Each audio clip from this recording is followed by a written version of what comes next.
What's up, guys? Welcome back to 7 to 10 Racing. I'm your host, Blake Letelier, and today we're going to be talking about the Gomez Sin Industries Formula Pro Elite.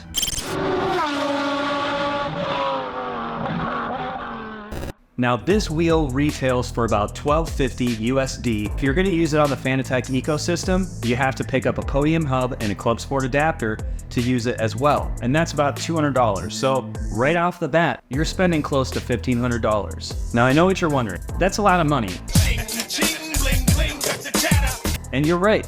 You can buy a very similar wheel. Maybe doesn't have a screen, maybe doesn't have as many buttons or encoders and stuff, but you can get all the same functionality out of a $300 wheel. Now, where it starts to get a little bit better is because this thing is produced so well, you're not getting all the noise and chatter, different vibrations from loose parts, and just that less superior build quality in other brands. So I'm really excited to get it on the rig and see how it fares. We're gonna put it through the paces and see how it does. All right, so some key features we've got here is a high-res 4.3-inch LCD touchscreen, 7-way multi-switch, RGB LED rev lights. It's got the version 2 carbon fiber paddle shifters. It's got dual clutches, a 5mm carbon fiber faceplate, direct injection silicone molded handles, and it's got 10 momentary push buttons and 5 push button rotary encoders. All right, so as you can see, we've got a ton of functionality for tons of different options. When you're in the middle of a race, you don't want to take your hands off the wheel,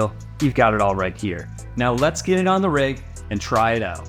We're in a Ferrari 488 GT3. This is a car that I've used my Fanatec Formula wheel quite a bit on. It's gonna be cool to compare the differences between the Gomez and the Fanatec. We got everything set up and situated. You can see we got the podium hub, we've got everything plugged in through USB, we got the screen working. The only thing I've been having any issue with whatsoever is the RGB lights on the top. For some reason, when I did the new setup and followed the directions the way that everything said, for some reason the RGB lights aren't working. I'm gonna continue to try to figure that out. If you guys have any insight or have any idea on how to fix that, feel free to leave a comment below. I would love to hear it. So let's get into it. One thing that's really cool is you've got this half clutch pull. I set it up on my right side, and my left side I have a full clutch pull. So if you're doing practice starts or you're starting an Assetto Corsa, you have to get the revs up, shift up in first, and then drop the clutch. But I like to drop it down into the half portion and then drop that. So it's kind of like a stage clutch setup, and that just allows me to get a really nice jump actually. So that's kind of a cool feature that this wheel has that I haven't had on any of my other wheels, or at least haven't figured out how to set up on any of my other wheels. Now the size of the wheel to me feels very similar to like the McLaren wheel by Fanatec. The grips are a little bit chunkier. Skinny bitch. Which is alright. It feels very comfortable in my hands. I like the feel of the paddles as well as the way that it shifts. It's got like a really positive feedback on it's a really nice click when you pull the paddle down.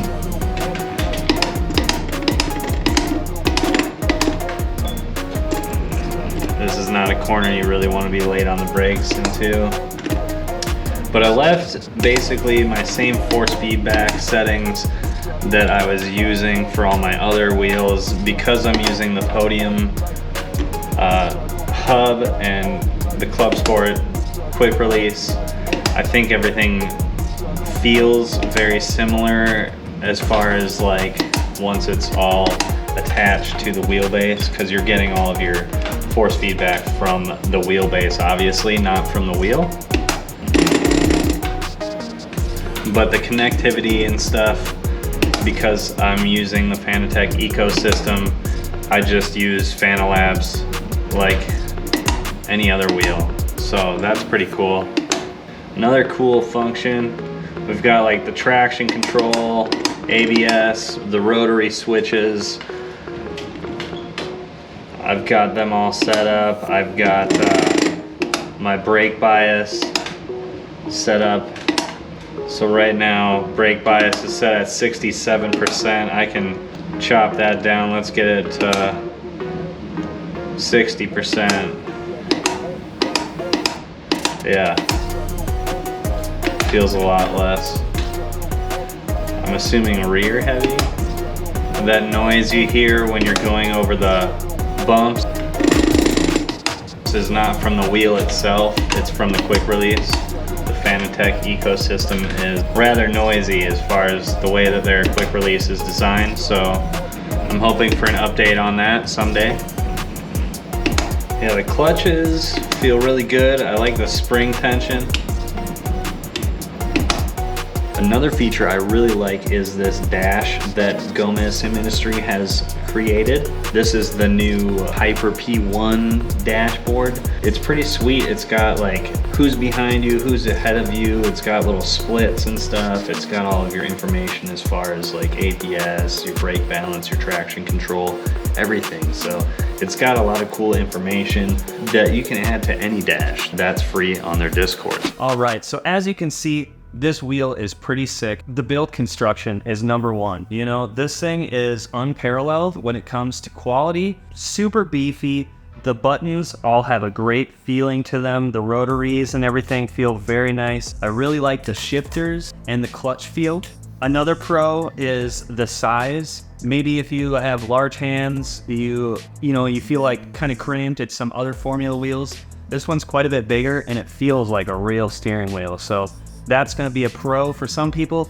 It might, however, be a con if you've got small hands and you're not into that. If they're small, something else must be small. Another pro is you got a street. Feels like you're in a Formula car. Like, that's what you want this for. That is a major pro. One of the cons, however, is getting the RGB lights to work for me. I had a weird issue, and for some reason, though everything else is working perfect, I, for some reason, cannot get the RGB LEDs to work for me. So hopefully we can get that all figured out with GSI, and I've been contacting back and forth with them through the Discord. So there's a lot of great customer service there to help you kind of figure everything out if you run into issues. One final con for this wheel is price. Obviously, it is expensive, more expensive than most of the wheels out there on the market. I knew that going in.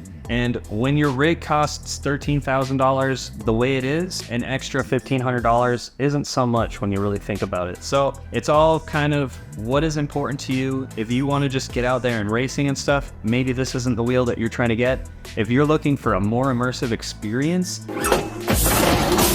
and feel like you're in a real F1 car, then this is the way that you're going to want to go. And if you're interested in checking out the full rig, we've got another video coming soon to the channel here. We're gonna go over every single piece, how much it costs, and give you a total price for everything, just so you guys can get an idea like how much I've spent. Maybe it isn't necessarily how much you need to spend. If you are looking at picking up a wheel like this, any of the other gear that I use in the sim rig, we've got a lot of links in the description. You can go ahead and click those and get at least 5% off. Sometimes 10, sometimes 15, depending on the company.